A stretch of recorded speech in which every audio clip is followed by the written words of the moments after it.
하나님은 항상 그의 사랑하는 자녀를 향하여 진실하십니다. 그리고 진심을 다해 사랑하시죠. 하나님의 진실한 성품, 이 거룩한 성품이 성도와 교회를 사랑하실 때에 진심으로 사랑하신다는 것을 믿으십니까? 대답이 적으시네요. 하나님이 우리를 진실함으로 사랑하시고 진심을 다해 사랑하심을 믿으십니까? 네, 대답을 하셨는데요. 우리가 왜 시간이 지나면 지날수록 이 하나님의 진실한 성품과 사랑에 대해서 의심하지 않고 확신하며 그것을 더 간절하게 믿게 될까요?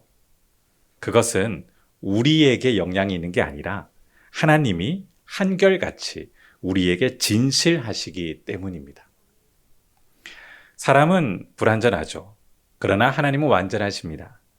사람은 진실한 마음과 행동이 지속적으로 표현되지 못합니다. 그래서 위선적이다라는 이야기도 듣죠.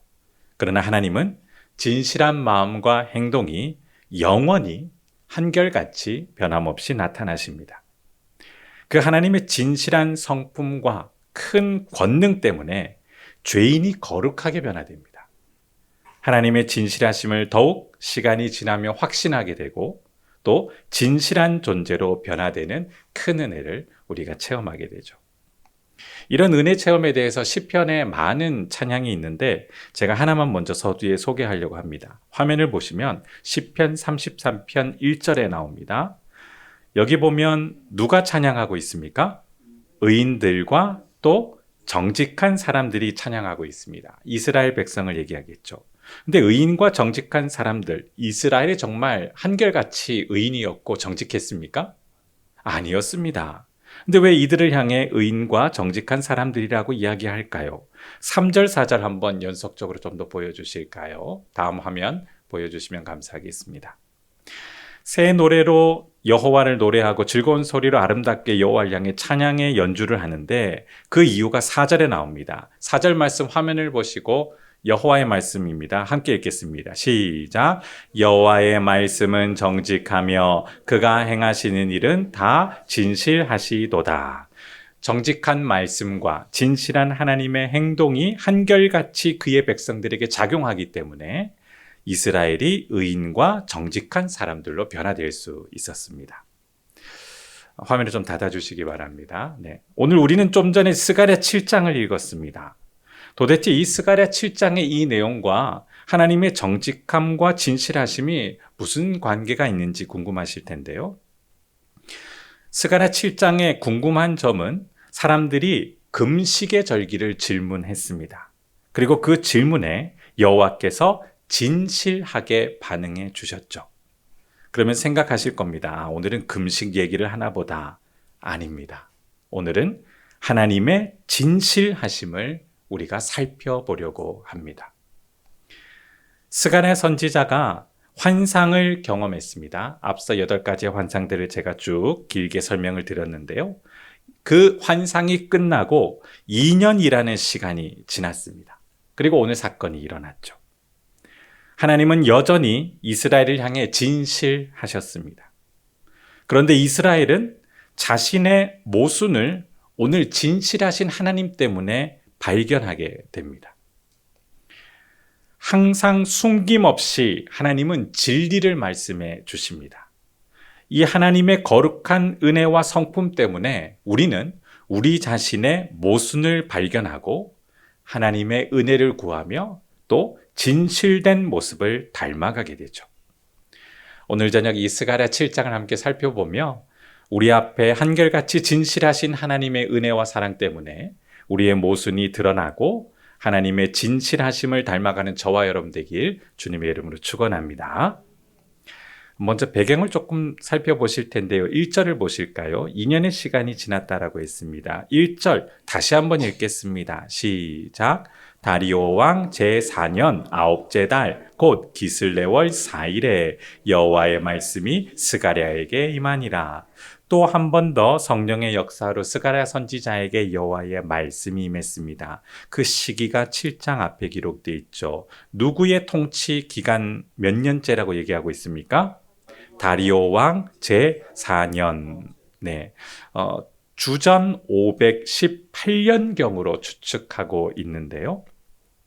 이 시기는 스가랴 선지자가 사역을 시작한 지 2년 정도가 지났습니다.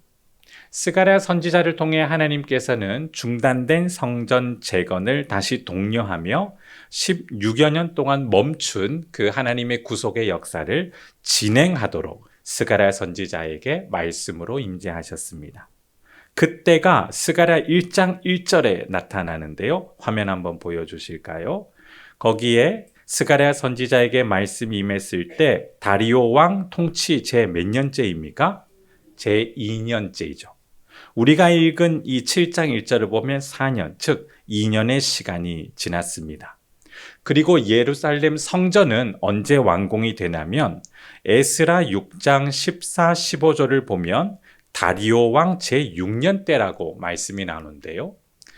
유다 사람의 장로들이 선지자 학개와 이도의 손자 스가랴의 권면을 따랐으므로 성전 건축하는 일이 형통한지라. 이스라엘 하나님의 명령과 바사왕 고레스와 다리오와 닥사스다의 조서를 따라 성전을 건축하며 일을 끝냈는데 15절에 몇 년이라고 나옵니까? 다리오 왕 제6년이다 라고 성전의 완공을 에스라서에서 또 알려주고 있습니다. 그럼 조금 정리 좀 해보겠습니다. 스가랴 선지자가 사역을 시작한 지 이제 2년이 지났습니다. 그리고 계속해서 성전은 지어져 가고 있습니다. 이제 2년 뒤면 성전이 완공되어집니다. 이스라엘 사람들은 성전이 멈추었던 그 기간이 지나고 다시 재건이 되어지며 완공을 향해 점점점 눈에 보이는 건축의 완성도를 바라보며 변화를 실감하기 시작했습니다. 그러면 관심이 생기죠.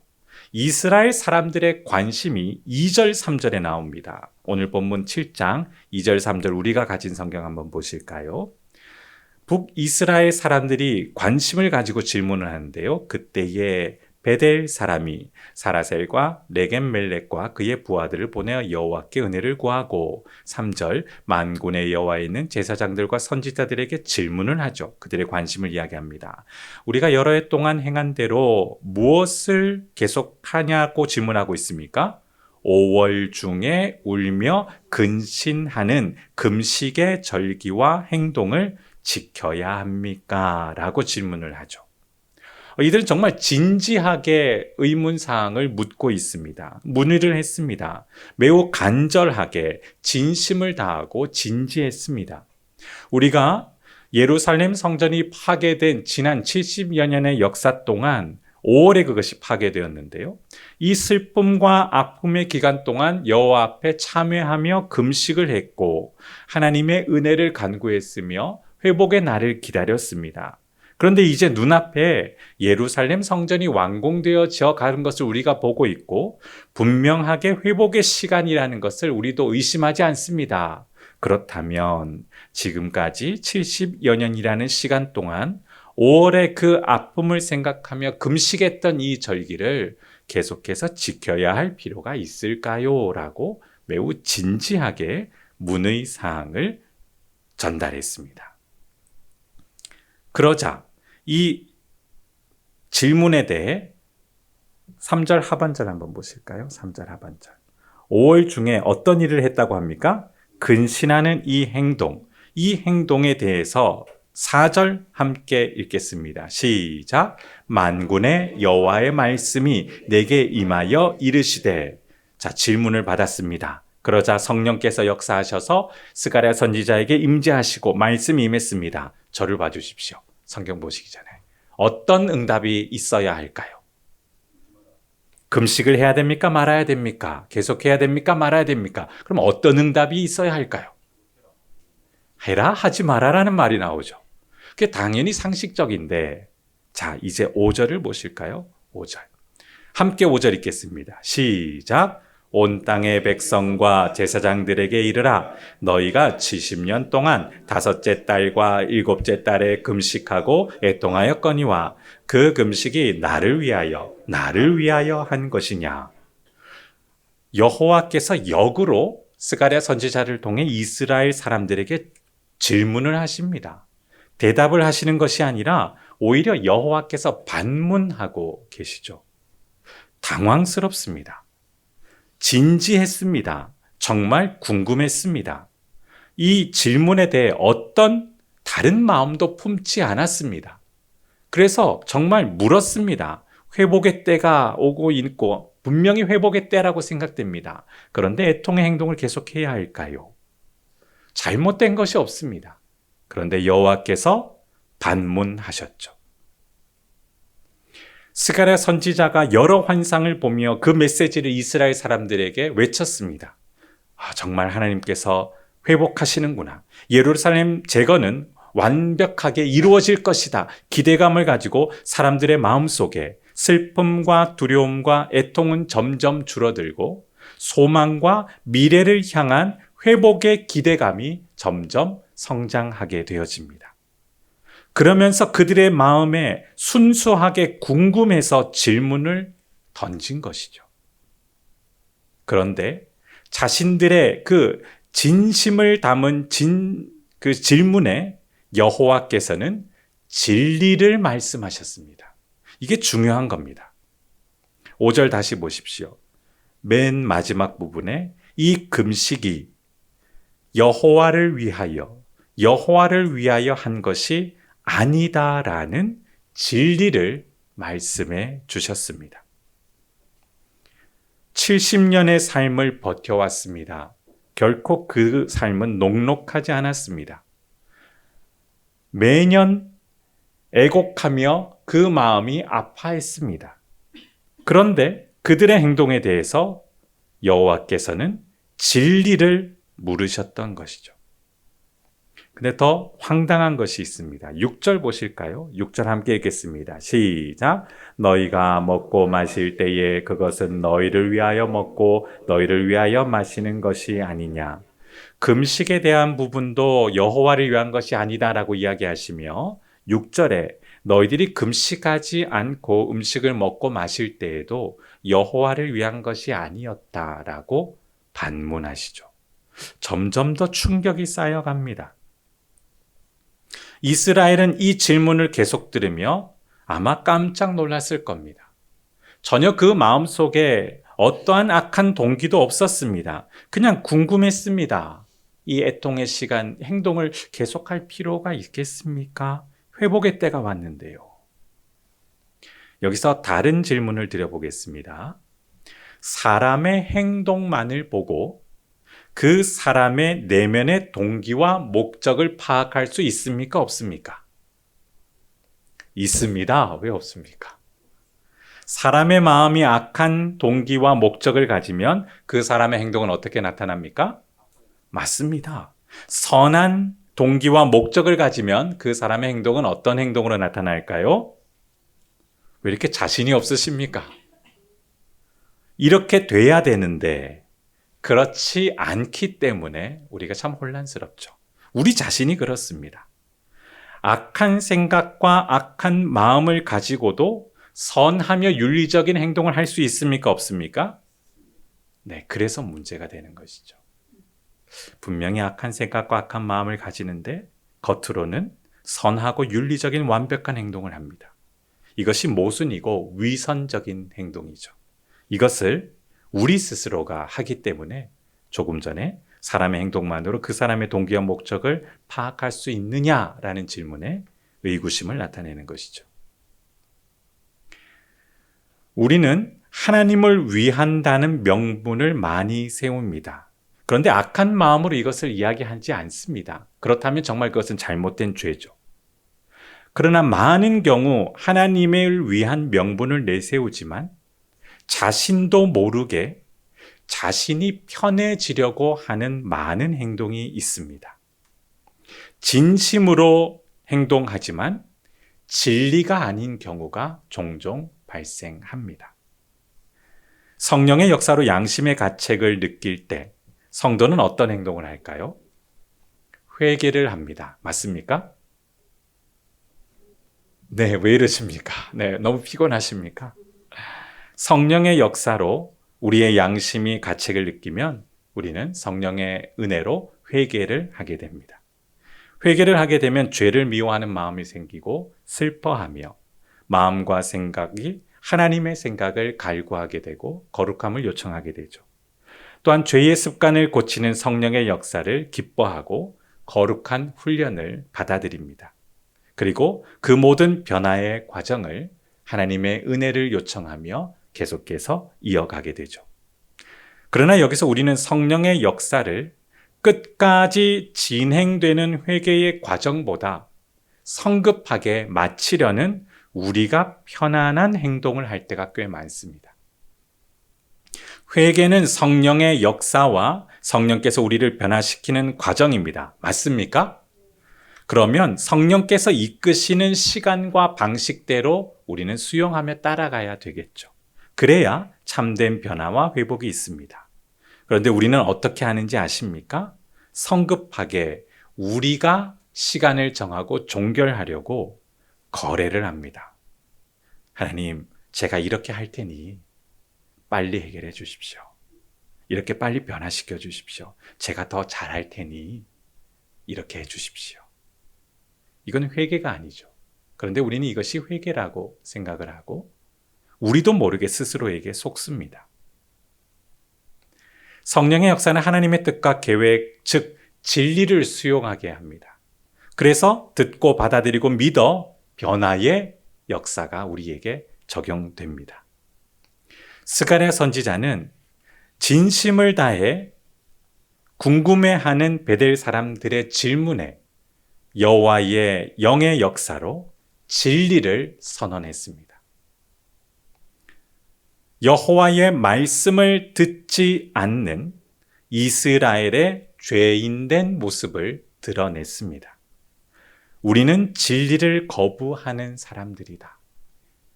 하나님께서 우리를 진실되게 변화시키기 위해 먼저 우리가 어떤 존재인지를 알게 하실 것이다를 가르쳐 주는 것이죠.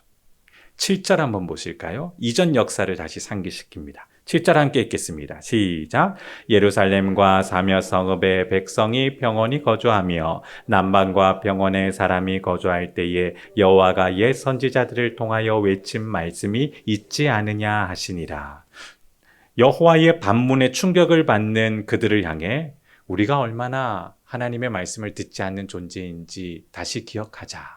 하나님의 진리의 은혜가 없이 우리는 깨닫지 못하고 우리 스스로에게도 속는 존재이다라고, 거짓된 존재이다라고 상기시키는 것이죠.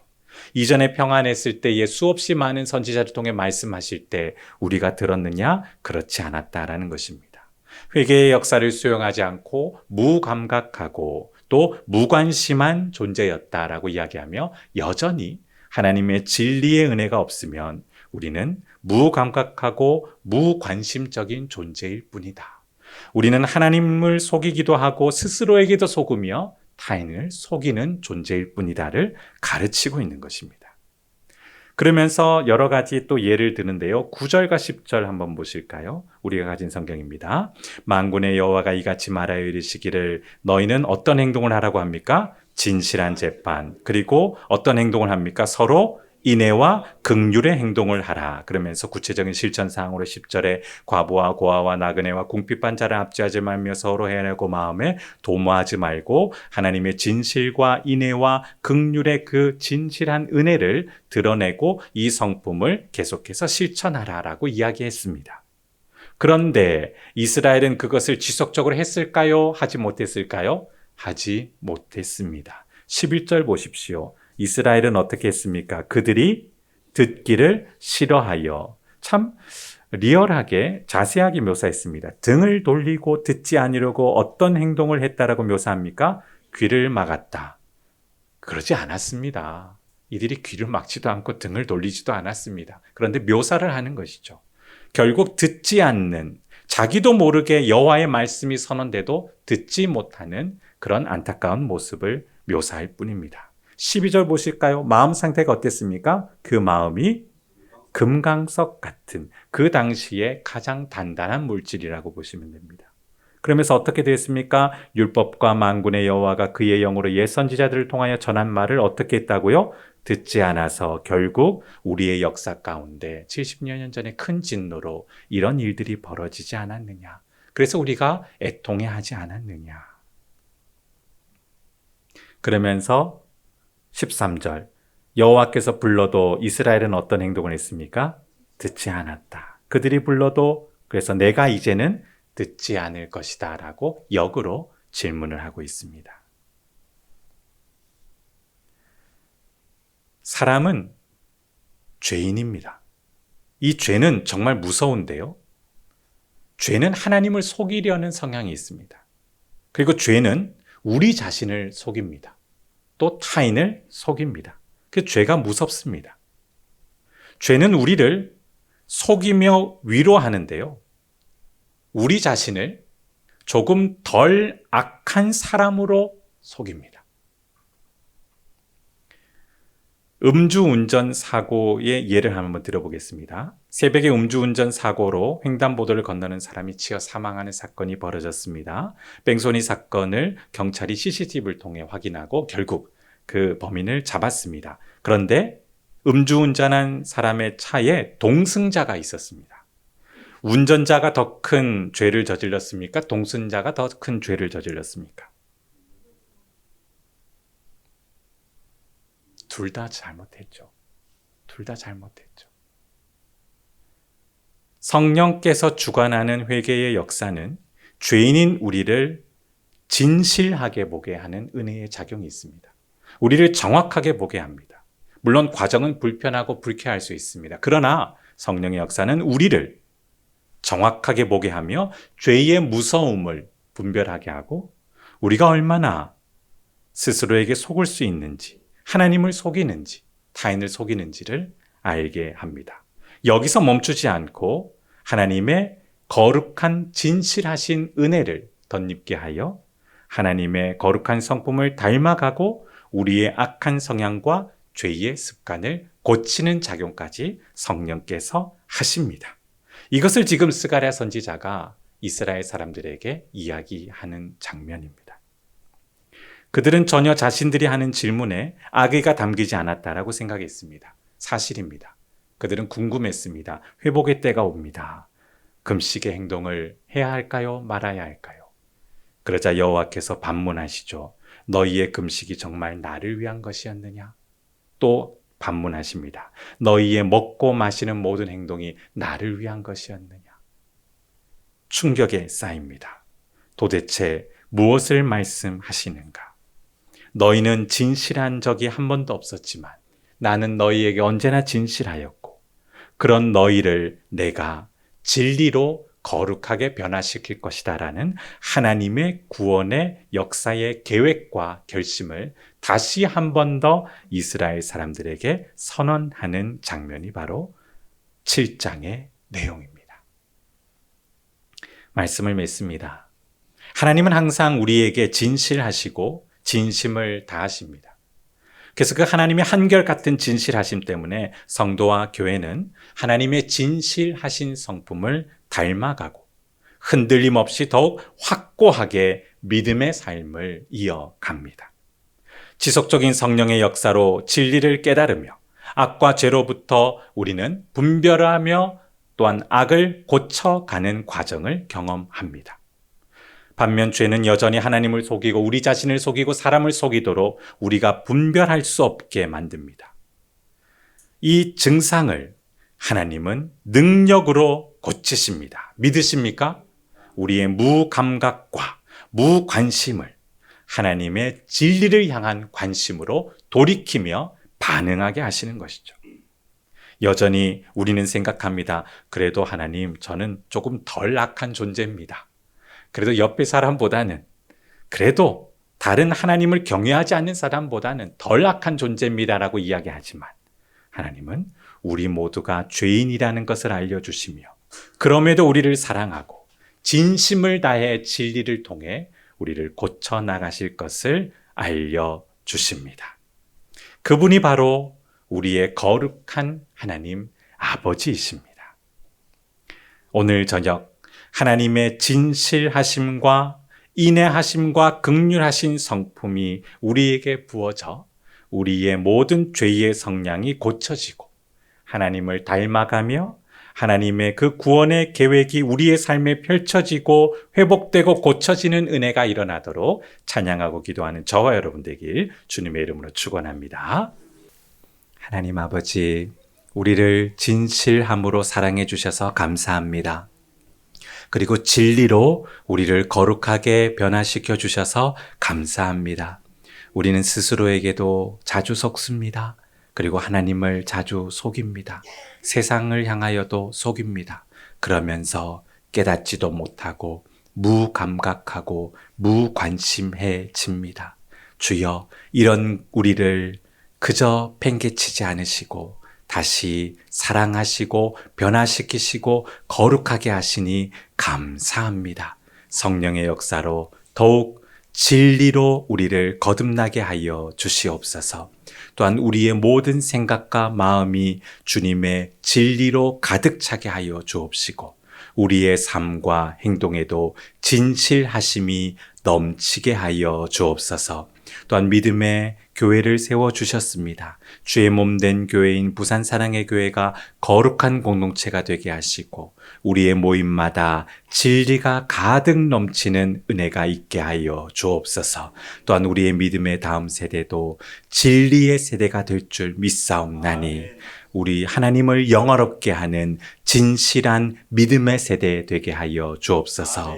오늘도 귀가하여 집에서 편안히 안식할 때에 회복의 은혜가 부어질 줄 믿사오며 내일 눈을 떴을 때에 진리이신 주님과 함께 진실한 삶을 시작하게 하옵소서. 감사드리며 예수님 이름으로 기도드립니다. 아멘.